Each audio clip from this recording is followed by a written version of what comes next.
First of all, y'all's predictions for this game were about the worst I've ever seen. I read some of them in the hotel today, which y'all picked, and y'all couldn't have been more off. What a great night for our players, our coaches, our staff, our organization, our university, our state, the city of Columbia. What a night. I mean, I don't even know where to begin, but I've been saying it every week. Y'all think I'm crazy. We got a good football team, and we showed it tonight, and I get it. We played like crap last week. But one thing we talked about in our team meeting on Tuesday morning when we started this week is that good football teams have bad nights and bad stretches, and I get it. Missouri wasn't pretty, and the second half of the Vanderbilt game wasn't pretty, and last week wasn't pretty. But I told them the story back in last year. The LA Rams ended up winning the Super Bowl. Well, in mid-November, they went on like a 3-game losing streak and got the heck beat out of them by a division rival, the 49ers. And they came back and won the Super Bowl, though. In the Bucks, I think, won it in Heath, you're our Tampa guy. 2020, Heath won the Bucks won the Super Bowl. 2020, the Bucks go in mid-November and get beat by the Saints like 38-3 in November. And all the talk on the outside is Brady can't win without Belichick and this, that, and the other. And sound like Coach Spurrier there, this, that, and the other. But they didn't listen to it. They just came back and they got better. The year before that, the Chiefs. I think the Chiefs had like a 3-game losing streak. And we played some bad and coached some bad football the last couple of weeks. But this group is freaking awesome, man. They come to work every single week and just get better. And that's what we did tonight. Certainly it was clicking. And just so happy for the seniors. We had a team meeting last night, and some of the seniors spoke, and it was really cool. I mean, Eric Douglas talked about he had a dream this week. He said that we won the game, the fans stormed the field, and that's how he went out. Brad Johnson talked about he just has visions of the goalposts coming down after the game and things like that. And for those guys to not listen to anyone on the outside. We talked on Tuesday morning too, no disrespect, that you guys don't get to write the story of this football team. Like every single person in here, I think, thought they knew how this game was going to go. Every person in here thought, well, we've seen this story before, how Carolina's going to finish. And it's a new Carolina, guys. You don't get to write the story. We write the story, and that's what we talked to our team about on Tuesday morning. They write the story of how this thing's going to finish. Everybody thinks they've seen this, read this book, seen this movie. They know how the chapter ends. Well, no, you don't, because I know what that team's about in that locker room, and so proud of them and so happy for them as well. So I don't know. I can keep going for hours. Y'all got questions? Offense, night and day different. Was it a definite switch in what you guys wanted to do, or was it? No, it was. We talked, David, that it's all about competition, and the way Tennessee plays defense, our receivers and tight ends are going to have one-on-one opportunities, and we felt really good about our matchups against those guys, and we have all year. It's not just Tennessee. I mean, we felt that way, and we tried to do it against Florida, and we tried to do it in other games, but Spencer had a great week of practice, and we just. We were down our top 2 running backs, if you will, and Jaheim and Juju were going to be the 2 guys, but it was certainly running the football, but it was giving our guys on the giving our guys on the outside opportunities to make plays, and that's what we kept doing, and they never stopped it. We punted one time, and that was because I had a little bit of a misread on the power read, I think, on first down and lost negative yardage, and that's the only time we punted the entire night. Hey.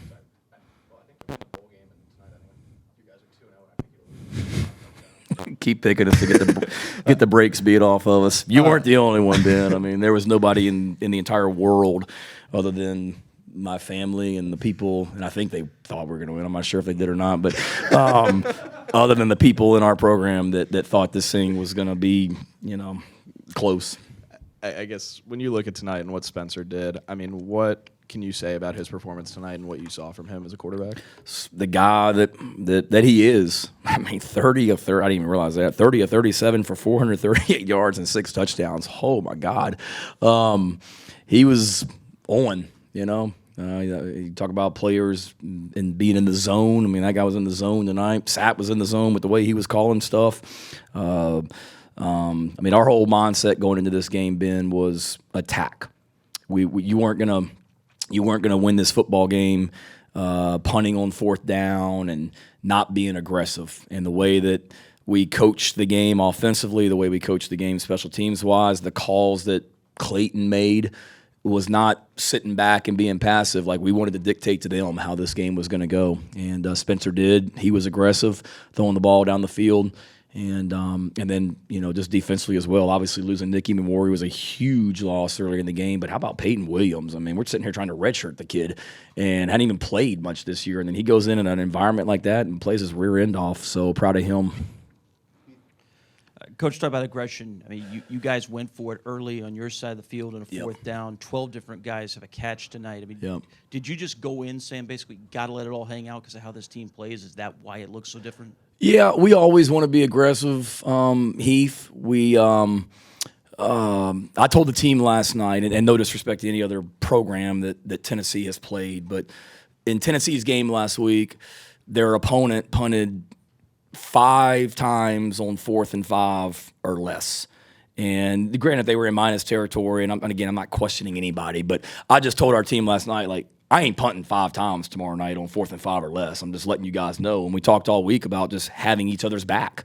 And, hey, if we go for it or we fake a punt or whatever and we don't get it, defense, you got to have our back. And offense, you got to keep your butt on the field. Like, we can't allow our defense to be out there all night. Like, you got to have their back. And special teams, the way that we control field position. But we wanted to be aggressive, without a doubt. And the word we've used all week is just attack. I mean, every single day, that's just what we talk to our players about: attack, attack, attack. They're a phenomenal football team. I mean, that's hard to stop. And with our depth issues on defense, we didn't need to be out there, more than 80 plays, and it looks like they played 78. I mean, our thought process was we got to be aggressive to stay on the field also. Shane, your first field storming as a head coach, what was that moment like when you see the fans coming down from the cockpit and all? And, is there a moment from that stands out to you? Yeah, it's amazing. I mean, just so happy for our fans that were there tonight. My youngest daughter, Olivia, she told me today that all she wanted was to storm the field. And don't think I forgot Olivia. She told me that would suffice as her Christmas present as well. So if we could just have a court storming tonight, or a field storming tonight, sweetie. So we got you one. Santa will certainly bring y'all something, but it looks like Mommy and I are out of the presents. So I've got the text message saved. But no, it was awesome. And we were just talking in the locker room. I mean, that was a lot of years of our fan base waiting to get to do that. And not just since I've been here, the previous couple years before I got here and whatever else. And I told Kirk Herbstreit and Chris Fowler yesterday in our production meeting, the last time I was in this stadium and they were in this stadium and we were all here at the same time was 2010 when we beat Alabama, and they were =1 in the country. And it was pretty cool to be a part of it that day, and it was really, really, really, really, really, really special to be a part of it tonight. And we got some awesome recruits that are in that locker room right now celebrating us with us as well. And as we continue to build this program and continue to add great players and people to this program, we're going to have a lot of nights like that in Columbia. Right. Oh, sorry, Hill. I know this doesn't pertain to you, but I did pick y'all to cover. So did you? For the record. All right. I think Mike Yuba did too. I don't think Mike's in here. I think Mike did as well. Okay. But I read some of the predictions. I'm like, God Almighty, guys, we're not that bad, You mentioned Sat a little earlier.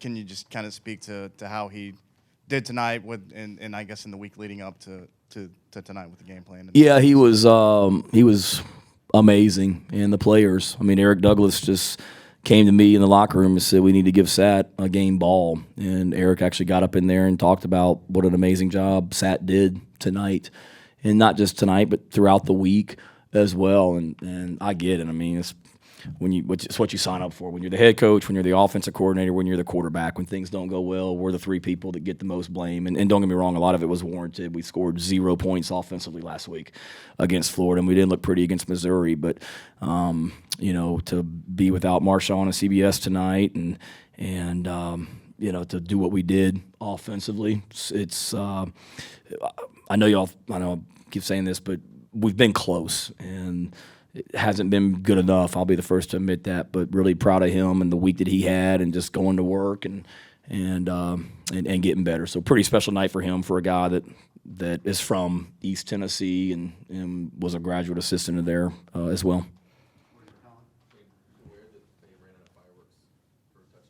That they did what now? I don't think the fireworks went off in your last touchdown. I think they might have. They ran out. Yeah. That's a good problem when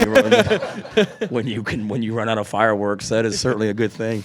If they've seen us play offense, they didn't have a big supply tonight. Probably, Colin. Like, they probably thought they were good for for tonight for sure. And I guess Juice had a really good day. Yeah. Caught some big third down conversions there. Just what did you see from him during the week, and how big was that performance? Yeah, sorry, I'm just seeing these stats. 11 catches for 177 yards. He was awesome. He really was. I mean, the kid's such a weapon. Happy for Josh Vann to score 2 touchdowns in his last home game here. Jalen Brooks scoring a touchdown. Jaheim scoring twice. I mean, awesome job by those guys. But no, Juice is a problem for people, and we've got a lot of receivers that can be issues for opposing defenses, and Juice was certainly one of those guys. Tonight. You're obviously feeling good coming into this, and your offense was scoring possession after possession. But was there a point in this game where you felt like this was just going to be y'all's night, that this was going to be special? I mean, I know it sounds crazy, but before the game, I mean, we had a great week of practice, and they're a phenomenal team. They're ranked, what are they, 5th in the country or whatever they were, for a reason. I mean, they're really, really, really good. But Columbia, South Carolina, and Williams-Brice Stadium at night, is a challenge for any opponent. And I knew what kind of team we had. I know the week of practice that we had. Starting Sunday night when we were out on the field, and just the way that the guys worked throughout the week. I mean, I'm not saying that I thought we were going to score 63 points and beat Tennessee by 25, but I felt really good, about things. And as far as a moment, obviously, when Hendon, and I hope he's okay health-wise, what a great young man and everything that's right about college football he is. But when he fumbled and we got the ball right there, you felt pretty good about our chances of hanging on. But I felt really confident. I mean, we weren't shocked by what happened in the first half, in other words. I mean, nobody went into the locker room at halftime saying, oh my gosh, like, look what we just did. I mean, it's what we expected to do. We really did. Shane, how much of a factor do you think your crowd was throughout the game on what they were trying to do when they were on offense? I think it was an issue. I mean, they were trying to do a lot of check-in at the line of scrimmage, and it makes communication tough for them. I don't know. They didn't have the false starts that A&M had, but I certainly think it was a challenge. I mean, it was loud down there, Gene, and our crowd was certainly continued to just gain energy, throughout the week or throughout the game. And the same way then, are you confident that you guys can play well against a good, healthy team before a large crowd on the road? Are you referring to next week? Yeah. Yes, I am. And obviously that's going to be a really big challenge. They've got a phenomenal team. They got a phenomenal defense. They've got a phenomenal front seven. We know that, but we've certainly we didn't do it last week.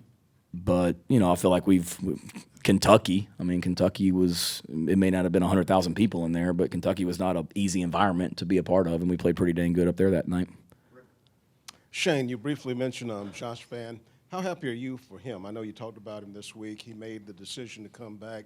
He's been a great team player, sacrificed for the benefit of the team, and then to have this kind of performance on senior night. Yeah, he deserves it. Just so happy for all those seniors, Rick, but Josh especially, to catch 2 balls and score 2 touchdowns tonight. I told him that when he was coming off the field. I think the first one I hugged him and just told him how happy I was for him and so proud of him. And he's a great young man. He's matured so much since I got here as the head coach, and he's a special young man. I'm really happy for him. Just wondering who pays the $25,000 fine to the SEC, you or Coach Tanner? Coach Tanner. Coach Tanner. Coach Tanner. Yeah, it's pretty simple. Yeah, exactly. A more serious note, I mean, the up and down nature of your season and your offense, I mean, Cap, tonight, how do you build on that with 2 games to go and kind of show that, this is what the offense is really all about on a week-by-week basis? Yeah, just build on what we did. And after a loss, Phil, there's you guys hear me say it, I mean, there's good that comes out of losses that we learn from and build on. There's negatives that comes out of wins that we have to correct and continue to build on. And obviously, I hate that it took till game 11 for us to explode like we did tonight. But I think our guys saw what we can be, and it's certainly going to be a challenge. I mean, we're pretty high right now with what we're doing. We got to go right back to work tomorrow, and there'll be negatives from this game. There'll be positives from this game, and then we've got to get a lot better before next week at Clemson. But we had a bad stretch, and I know when we won 4 in a row and we're ranked 25th in the country, we weren't exactly just going up and down the field on people from a offensive standpoint, but we were winning football games, and it wasn't always pretty. But it came together tonight, and I think the other thing is I don't think we had a single turnover, correct? Well, there you go. I think we're still undefeated when we win the turnover battle. And to not have a turnover against these guys, because they were right at the top of the SEC in turnover margin, when we protect the football and we run the ball and all that, we're going to be successful. And we haven't done a good enough job of protecting the ball offensively, that's for sure. Coach, to carry on with a couple touchdowns tonight. He's been the epitome of a team player for you. What can you say about him in his performance today? Fantastic. Same thing like Rick just said about Josh. I feel the same way about DK. For him to come in and score 2 touchdowns, play quarterback. I'm sure y'all notice when he scores the touchdowns, he goes right out there on the kickoff team and he covers the kickoff.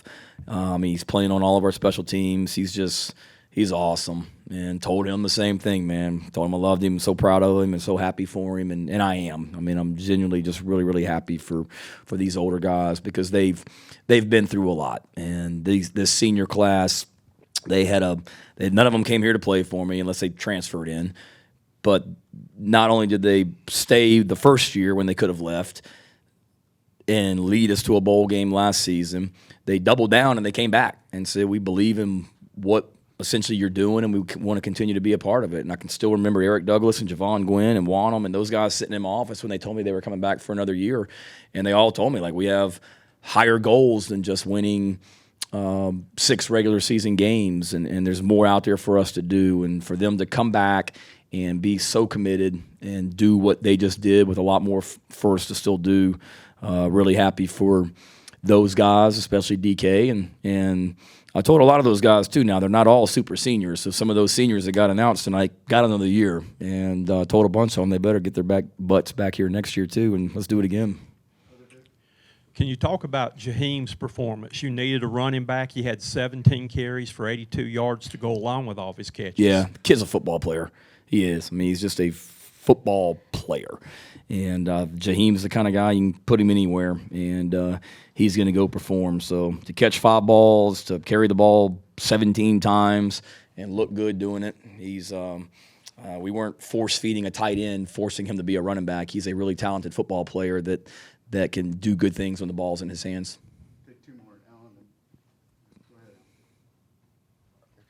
You mentioned Alabama 2010, the recruits here tonight, all of that. Can you put context to what a win like this does for a program when you're trying to build? Can you even big picture it just this soon coming off the field? I think it's just a statement of what this place can be. And based on the smiles of a lot of those recruits in that locker room, they understand, for sure.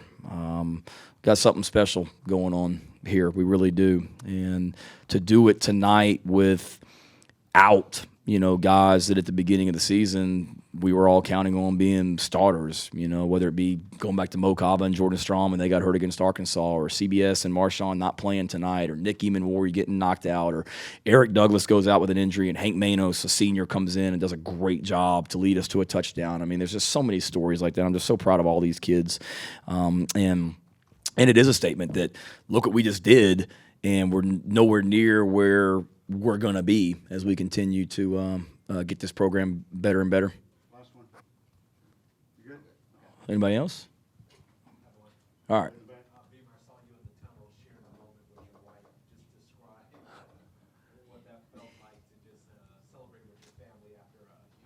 Yeah, I was worried about them because I couldn't find my kids. They're somewhere out there on the field, so we were trying to find them. But that's what it's about. You know,